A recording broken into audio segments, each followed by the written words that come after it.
Bismillahirrahmanirrahim. Assalamualaikum warahmatullahi wabarakatuh. Halo sahabat fisika, jumpa lagi dengan saya Purwani Handayani. Pada kesempatan kali ini saya akan menjelaskan tentang trigonometri. Pernah dengar? Oke, mungkin kalian pernah mendengarnya atau ada juga yang belum pernah mendengarkan. Ini sebenarnya adalah materi matematika yang saya kurang tahu akan diajarkan di kelas berapa, tetapi untuk fisika saya memerlukannya untuk nanti kita bisa belajar bab vektor.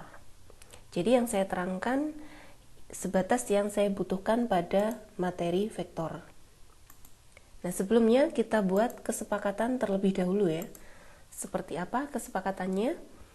Pada trigonometri itu yang kita pakai adalah pada segitiga siku-siku.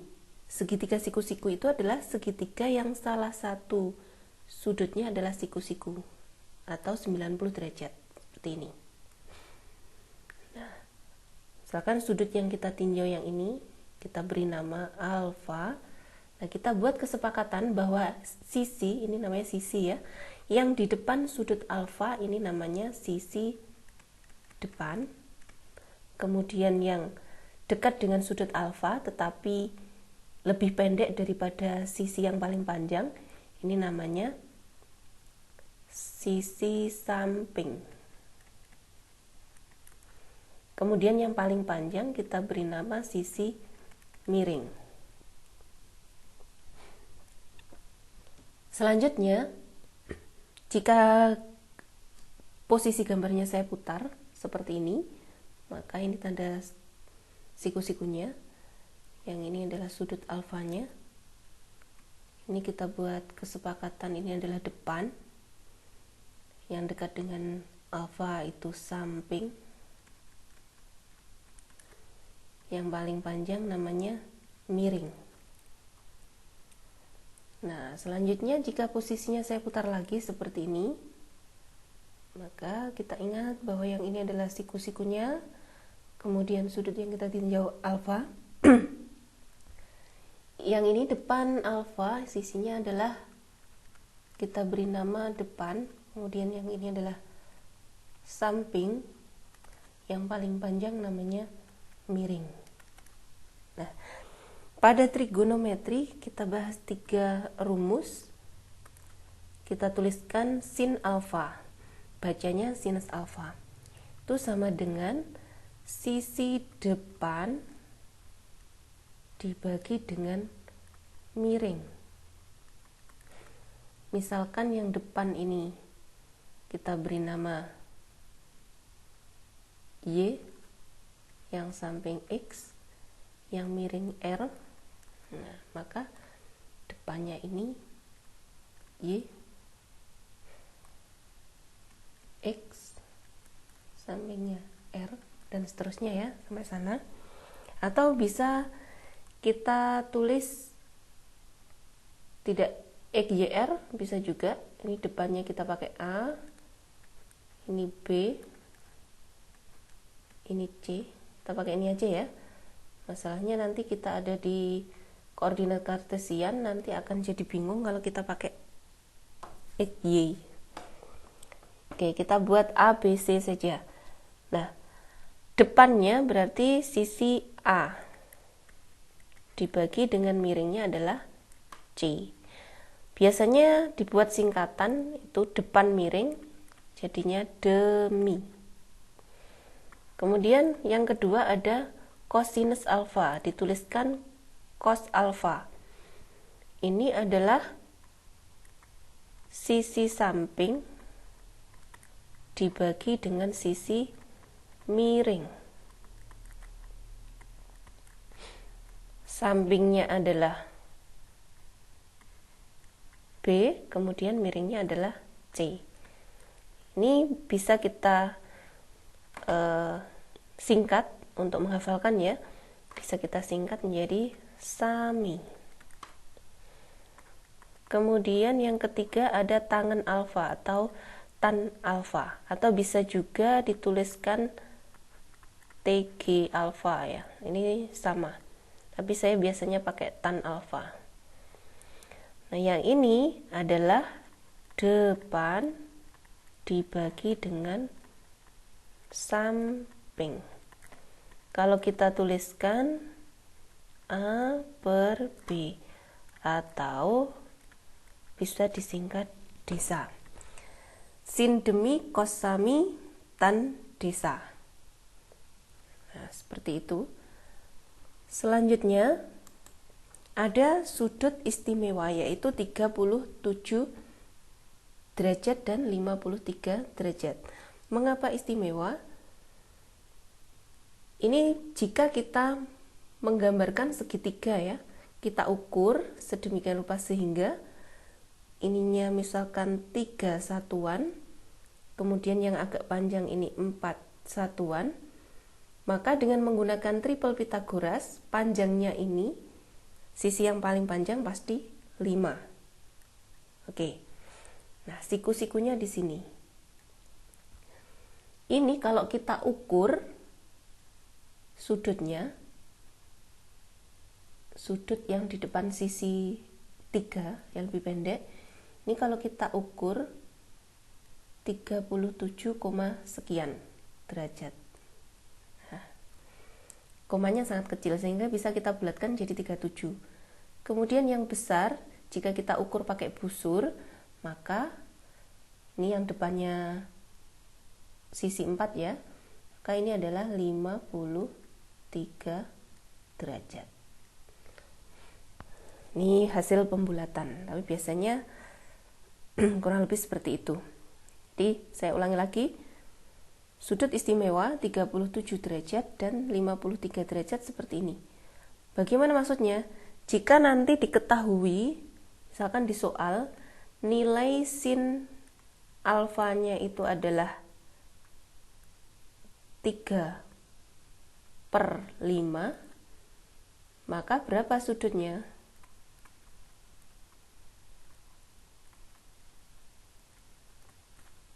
Atau alfanya? Maka alfa sama dengan, kita lihat sin alfa. Sin tadi caranya mencari adalah sin alfa itu caranya sin demi depan dibagi dengan miring. Depannya itu angka, berarti angka 3, miringnya angka 5. 3, 5. Kita lihat dari gambar ini, mana yang depannya angka 3, berarti sini ya. 3 ini sebagai depan, maka sudutnya adalah yang 37 derajat. Atau bisa kita tuliskan di sini alfa sama dengan 37 derajat. Contoh lagi. Ini contoh 1, ini contoh 2. Misalkan tangan alfa nilainya 4/3. Maka berapakah alfanya? Masih ingat? Tangan alfa tadi adalah rumusnya desa. Depan dibagi samping. Depannya berarti yang 4, sampingnya yang 3. Kita lihat depannya yang 4. 4 ini sebagai depan. Maka sudutnya adalah yang ini. 5, 3, 4. Sampingnya pas ya, yang 3. Maka dengan tiada keraguan, ini sudutnya adalah 53 derajat.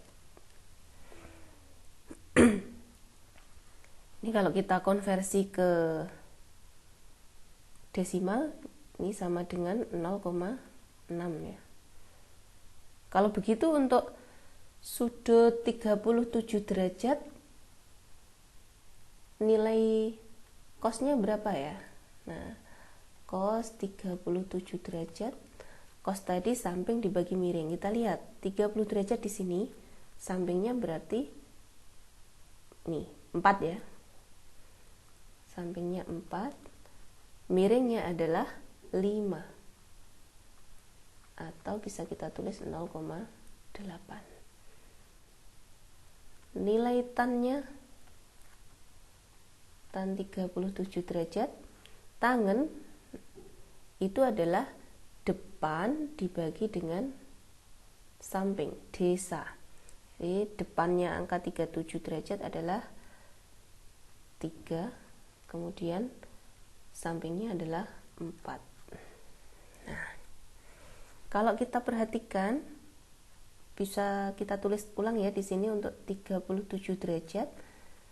Sinus 37 derajat itu tadi 3/5 atau 0,6.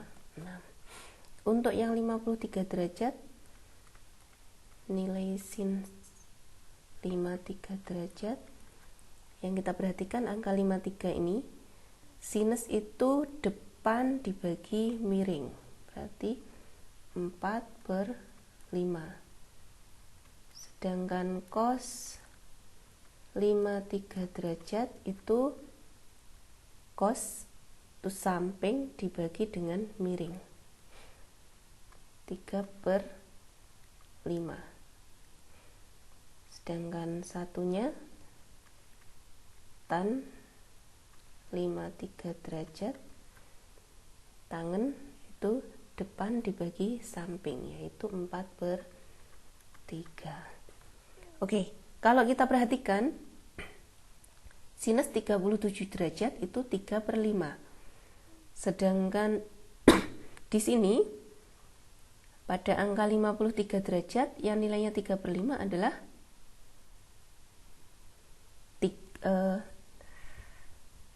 adalah nilai kosinusnya. Nah, kalau kita perhatikan 53 ditambah 37 itu adalah 90 derajat. Maka sudut yang jumlahnya 90 derajat, sinusnya akan sama dengan cos ya.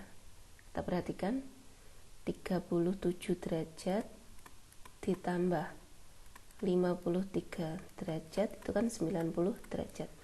Maka sin 37 derajat akan sama dengan cos 53 derajat. Cos 37 derajat akan sama dengan sin 53 derajat.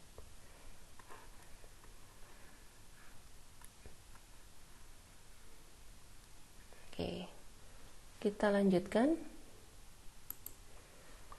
Ada sudut istimewa lain yang wajib dihafalkan. Mengapa? Karena pada buktinya, kenyataannya jika kita mengikuti ujian itu kita tidak boleh menggunakan kalkulator. Jadi kita harus sebisa mungkin untuk menghafalkan. Apakah harus semuanya dihafal? Ada triknya ya. Jadi sudut istimewanya ini alfanya ada 0 derajat dan seterusnya sampai 90 derajat. Maka yang kita hafalkan adalah yang ini saja. Sinus alfa. Sinus 0 derajat itu nilainya 0. Sedangkan sinus 30 derajat itu nilainya setengah. Sinus 45 derajat itu setengah akar 2. Sinus 60 itu setengah akar 3. Sinus 90 1. Nah, tadi kan kita di slide sebelumnya bahwa dua buah sudut yang jumlahnya 90 derajat, maka sin jadi cos, cos jadi sin. Nah, ini tinggal kita balik. 0 dengan 90 jumlahnya kan 90 derajat, maka kita nulisnya dari belakang. Ini tulisan ini kita tuliskan di cos alfa di sini. Nulisnya kita taruh di depan, yang belakang kita taruh di depan atau kita balik. Kemudian yang ini selanjutnya 30 pasangannya dengan 60 ya. Jadi saya tuliskan di sini setengah akar 3. 45 bagaimana? Ya tetap. Kemudian selanjutnya yang ini saya tuliskan setengah. Nah, cos 90 berarti yang ini kita masukkan ke sini 0. Oke. Nah, untuk tangen alfa itu bisa kita dapatkan dari sin alfa per cos alfa. Nah, seperti ini. Jadi tangen 0 derajat adalah 0 dibagi 1 sehingga 0. Yang ini dibagi setengah dibagi dengan setengah akar 3, maka sepertiga akar 3. Kemudian setengah akar 2 dibagi setengah akar 2 sama dengan 1. Setengah akar 3 dibagi setengah sama dengan akar 3. 1 dibagi 0, maka jawabannya tak hingga. Ini adalah sudut-sudut istimewa yang harus kita hafal. Jadi triknya seperti itu. Yang kita hafalkan adalah baris pertama saja atau sinus alfanya saja, kemudian cos alfanya kita balik. Nulisnya dari belakang. Ini angka 1 tuliskan sini, setengah akar 3 tuliskan sini, dan seterusnya. Setengahnya sini, 0 sana. Oke, kita lanjutkan. Nah, pada trigonometri ini ada koordinat kartesian ya, sumbu X dan Y. Sumbu X dan Y. Biasanya dalam menggambarkan vektor itu patokannya berawal dari sumbu X positif. Jadi yang ke sana itu sumbu X positif, kanan kiri itu X, yang ke kiri ini X negatif, yang ke atas ini namanya Y positif, yang ke bawah Y negatif. Nah, karena patokan kita sumbu X positif, maka yang ini kita sepakati sebagai kuadran 1. Jadi dari sini ya, muternya ke sana. Nah, ini sebagai kuadran 2, atau nulisnya gini, kuadran 3, kuadran 4. Nah, pada kuadran 1 perhatikan di sini X-nya nilainya positif, Y-nya juga positif. Maka di kuadran 1 ini trigonometrinya, sin kostannya yang bernilai positif adalah semua atau all. Jadi sin, cos, dan tangennya nilainya adalah positif. Kemudian di kuadran 2, jika kita perhatikan, kuadran 2 adalah sebelah sini. Kuadran 2 itu Y-nya yang positif. X-nya yang ke sana berarti negatif. Nah, ini yang positif hanya sin saja. Yang positif hanya sin saja. Kemudian di kuadran 3 itu sini. Maka kalau kita perhatikan yang ini Y-nya negatif, X-nya juga negatif. Itu di kuadran 3. Kuadran 4-nya di sini X-nya yang positif, Y-nya yang negatif. Nah, kuadran 3 tadi sini ya, yang negatif semua, itu yang positif hanya nilai tangennya saja. Kemudian yang di kuadran 4, X-nya positif, Y negatif, itu yang positif hanya cos saja. Maksudnya bagaimana? Nah, jadi di kuadran 1 saya ulangi, karena semua X dan Y-nya positif, maka di sini yang positif adalah semuanya. Sin, tan, dan cosnya positif, atau kita sebut all. Di kuadran 2 itu yang positif hanya sinusnya, kuadran 3 hanya tannya, dan kuadran 4 hanya cosnya. di all sin tan cos. Kuadran 1 itu 90 derajat. Jadi dari sini ke sini 90 derajat. Kemudian yang sini kuadran 2, ngitungnya dari X positif. Ini adalah dari sini ya. Yang bagian kuadran 2-nya saja dari sini. Berarti ini 90 derajat sampai dengan 180 derajat. Kemudian yang bagian kuadran 3 itu 180 derajat sampai 270 derajat. Kuadran 4 yang bagian sini itu 270 derajat sampai 360 derajat. Oke, mungkin ada yang kurang jelas, nanti kita bisa mendalaminya, nanti diberi penerapan pada vektor. Sekian untuk prasyarat trigonometri untuk mempelajari vektor. Semoga bermanfaat dan terima kasih. Assalamualaikum warahmatullahi wabarakatuh.